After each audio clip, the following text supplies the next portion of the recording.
Kaugnay pa rin ng Tupad Tuloy Pasada program, magkakasama natin si DOLE Spokesperson, Assistant Secretary Leonard Constantine Serrano. Magandang tanghali po sa inyo, ASEC. Salamat po sa oras. Magandang tanghali, Cheryl. Magandang tanghali po sa mga nakikinig at nanonood sa inyong programa. Maganda po itong programang ito. Pero klaruhin lamang po natin, ASEC, ha? Kasi sabi po ay 695 pesos minimum wage kada araw. Ilang araw po ang ibibigay natin sa isang tsuper po? Total of how many days? Cheryl, salamat. Ito pong ating programa, kung banggitin ko lang rin, in partnership po ang ating programang Tupad Tuloy Pasada. Ito po ay existing program naman po ng kagawaran, ang Tupad po. Nagre-focus lang ho tayo para makapag-suporta at makapag-assist tayo sa mga naapektuhan ng transport industry, at ito po ang ating mga drivers. Ngayon po sa pag-implementa ng ating programa, tayo po ay nakikipag-tie up with the Department of Transportation through the LTFRB dahil sila naman po ang may regulatory authority sa mga jeepney operators. Kaya po nag-request po tayo sa kanila na makahingi ng listahan ng mga operators base po sa mga ruta na pinakamaraming naapektuhan na commuters. So dito po ang ating pong programa, 10 to 30 days ho yan. At ang tama kayo, Cheryl, ang binabayad ay minimum wage rate sa region. Kaya po dito po nagsimula po tayo dito sa ruta ng Quezon City area. 695 po ang ibibigay po sa kanila dahil 695 po ang minimum wage rate sa NCR. Okay. 30 days within ang isang driver entitled siya sa 30 days. Yes, maaari Okay. po. 10 to 30 days, depende po yan sa work program na magagawa. 10 to 30 days. Okay, tsuper, drivers.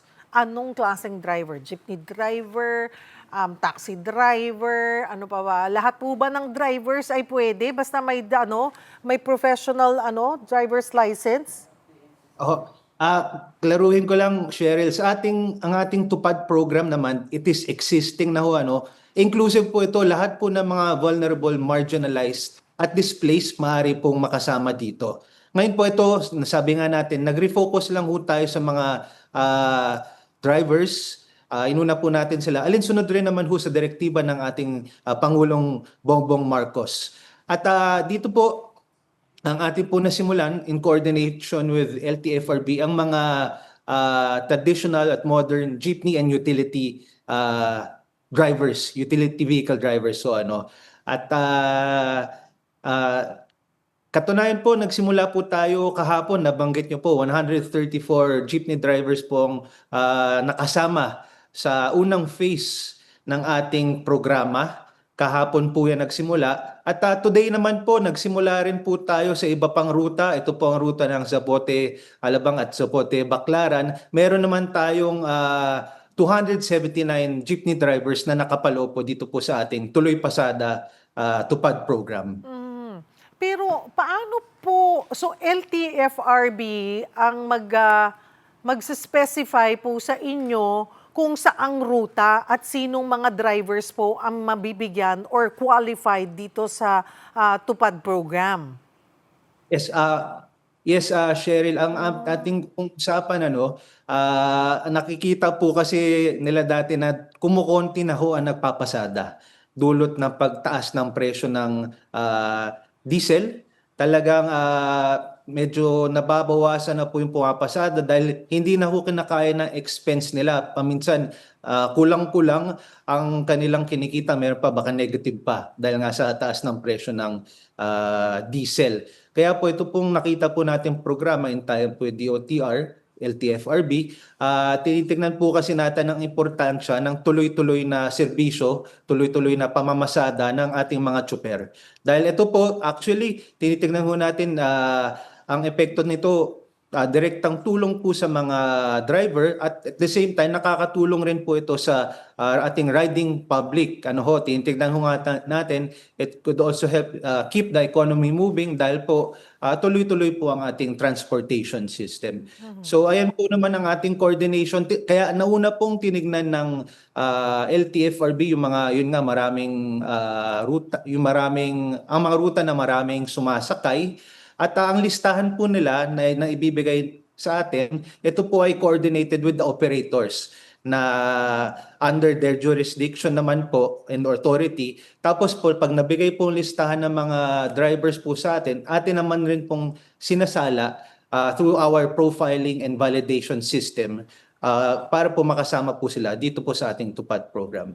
So, hindi po porket nasa inyo na po yung listahan, pasok na kagad yung driver. May profiling pa. Anong klase pong profile ang tinitignan para mapasok siya or baka matanggal po doon sa listahan considering na jeepney driver nga po sila?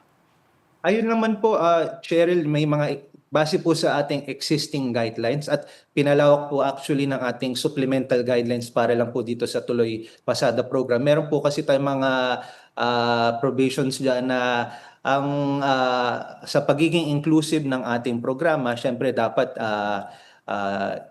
isa-isang pamilya po makakakuha, dapat po 18 years old, may valid ID, yung mga ganun simpleng bagay lang naman po ang tinitignan natin at kinakausap po sila para po ma-explain po sa kanila na ito ang ating programa. Gaano po karaming drivers ang target po na makinabang dito po sa TUPAD program ng DOLE?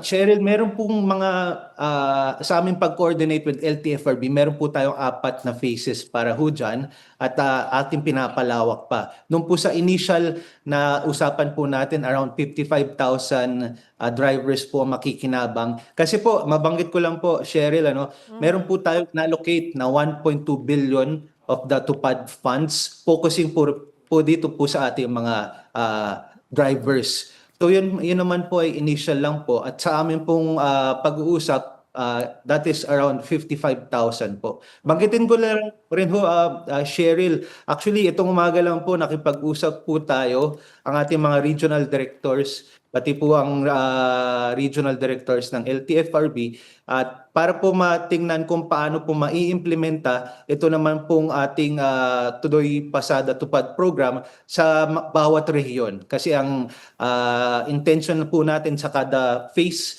ng ating implementation ay masama rin po ang it is nationwide, masama po ang bawat rehiyon dito. Klaruhin ko po ulit, Asek, kasi kagaya niyan, kahapon nasa around 134 na drivers. So yan, nakakuha ng tig si 695 pesos each. Kailan po yun ibinibigay? Paano yung bigayan? At paano rin nila malalaman, kailan nila malalaman kung second day pa ba? Pwede pa ba silang huminit ng another 695? Makakakuha pa ba sila ulit ng tulong for the next several days na sabi nyo nga at least 10 days to max of 30 days?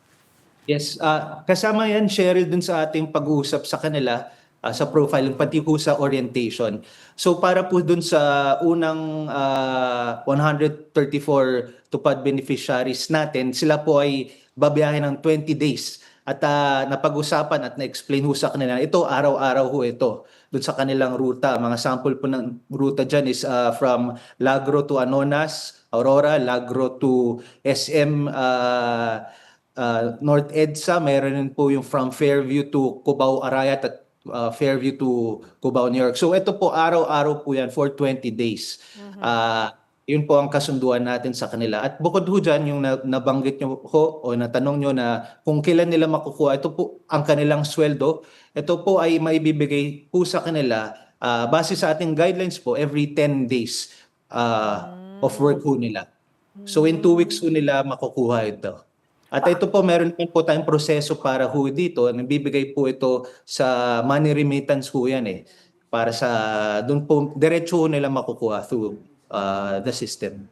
Paano po ang monitoring kung talagang bumabiyahe din sila? At saka yung oras, yung haba ng kanilang biyahe?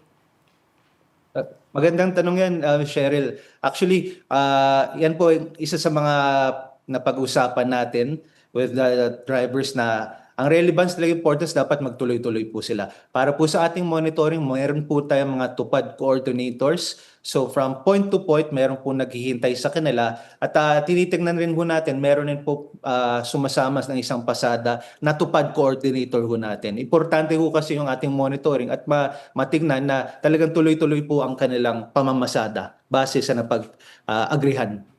Parang lumalabas po kasi sabi nyo, depende kung mga wala nang bumabiyahe, ano, doon sa rutang yon para makatulong o hindi rin sumakit ang ulo, mamroblema ang mga commuter. So parang jeepney drivers lang po talaga. Kasi paano po yung mga ibang riders po natin or yung kagaya nga, yung taxi driver, yung mga sa TNVS that they are also affected or delivery riders. Paano po rin sila magiging bahagi nitong Tupad Tuloy Pasada program? Yes, initial pa lang naman ito, Cheryl. Actually, bago mga itong ating tie-up with the DOTR, tinitignan na rin ho natin kung paano makakatulong doon sa mga tricycle drivers, halimbawa po sa mga komunidad, yung mga nagdadala ho ng mga pasahero o mga produkto sa probinsya, yung mga namamangkaho, tinitignan ho yan. Kasi sa atin naman pong existing tupad program, tinitignan natin kung sino ho ba talaga ang mga naapektuhan, sino ba ang mga vulnerable talaga kung tawagin natin at marginalized na displays. Kaya kasama naman po yan sa ating pag-aaral.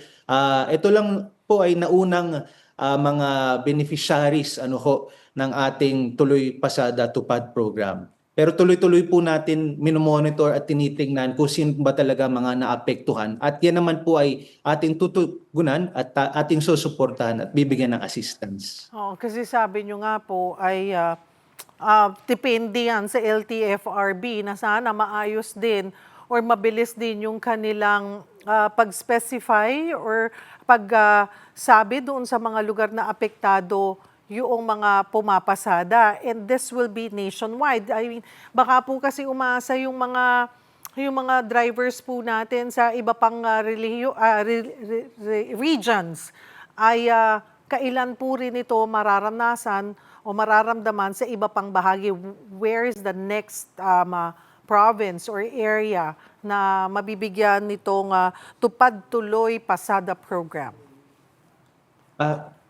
Yes, Cheryl, actually yan po ang isa sa mga napag-usapan namin kanina. Ibibigay naman po kaagad ng LTFRB ang listahan. Sila po ay makikipag-usap rin po sa mga operators para ho malaman kung sino ba ang gusto na sumama dito po sa ating programa. And then yan po ay sasalayan po natin kaagad para po makabigay po tayo ng agarang tulong. May I just clarify rin, Ms. Cheryl, Opo. ito pong Tupad Tuloy Pasada, it is in partnership with our partners, ang LTFRB at ang DOTR. Simultaneously, tuloy-tuloy pa rin naman po ang pag-implementa naman natin ng ating Tupad program. Yung Tupad program na maaari pong tugunan ang mga vulnerable, example po sa fishing industry, sa agriculture, pati po sa ibang transport sector tulad kung nga ho na nabanggit natin yung mga tricycle drivers. At tinitignan na rin po natin yan. Meron pong directive na po ang ating mga regional offices na tingnan kung sino ba ang kailangan natin matulungan. At doon naman po sa mga nais mapasama dito sa ating programa na tupad, whether it is with yung Tuloy Pasada with LTFRB at yung yung existing tupad program ng DOLE, maaari lang naman po silang lumapit sa malapit na tanggapan ng kagawaran sa kanilang mga probinsya at rehiyon o di kaya sa mga public employment service offices. Sila naman po nagko-coordinate sa atin at tinitingnan ho natin kung anong pwedeng programa ang maibigay para sa kanila. Pwede po ba para din mas mapadali or hindi na hintayin ng LTFRB or kung anumang ahensya, yung mga kooperatiba po or mga grupo na mapapatunayan naman nila that they're affected or na diretso na po silang lumapit kung sila ay alam nila na vulnerable sector sila, affected sila by this crisis, nawalan na ng trabaho or mapapagkakaitaan, ay pwede po ba diretso na makipag-usap sa DOLE and sila na po ang maglatag na ito kami, wala na kaming kinikita or wala na kaming makain, baka pwede kaming mabiyayaan nitong tupad program or other, because I know DOLE, hindi lamang tupad, may iba pang mga livelihood programs na pwedeng ibigay sa mga nangangailangan po. Tamang-tama po kayo dyan, Cheryl. Pwede po silang lumapit sa ating tanggapan na malapit sa kanilang probinsya kung nasan man ho sila.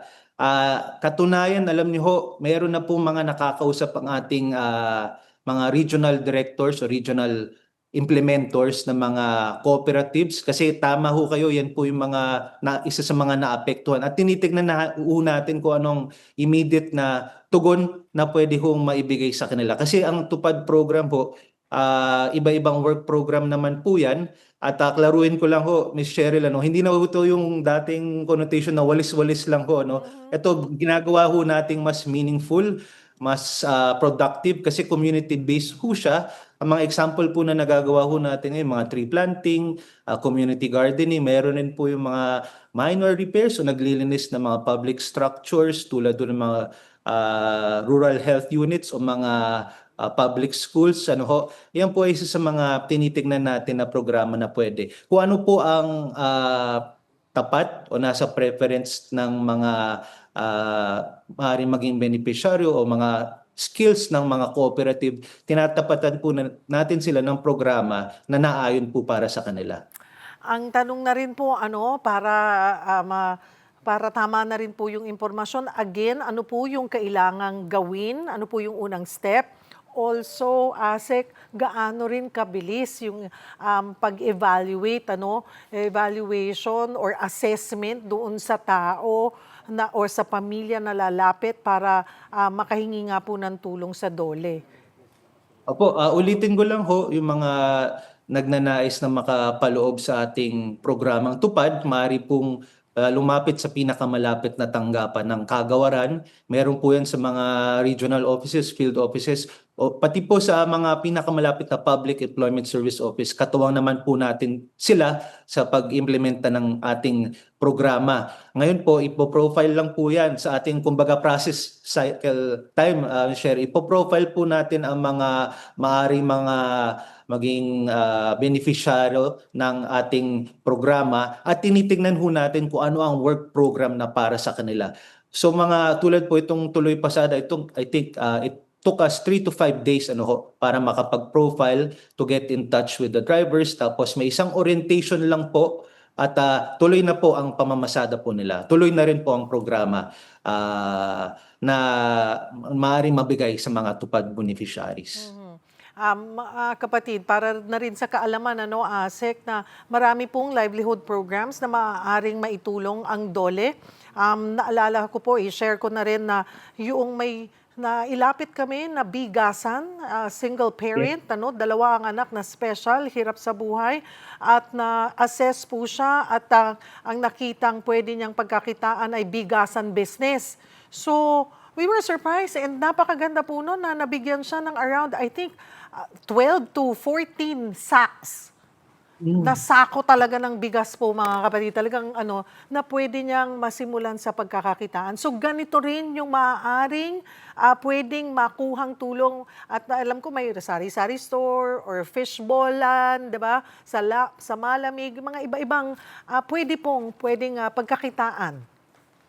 Yes, Cheryl, ito pong nababanggit nyo, yung tawag naman ho dito, ang DOLE Integrated Livelihood Program. Ayun, Ito rin po ang isang maaring ibigay, tulad sa nabanggit nyo kanina, mga cooperatives, mga grupo ho, or individuals, kasama naman po yan, pwede ho magbigay ng livelihood, mga starter kits po, ang kagawaran sa kanila. Kasama po yan dun sa sinasabi nating livelihood program o DILP. Ngayon po, yes, tama ho kayo, yung sa Region 4A ho yun, nakatanggap po ng bigasan. Meron ho yata isa rin tailoring, Tuloy-tuloy yan. Pero Dalawa nga. ngayon, Sewing yes, machine, ASEC. Yes, tuloy-tuloy ho ang kanilang ang kanilang hanap buhay.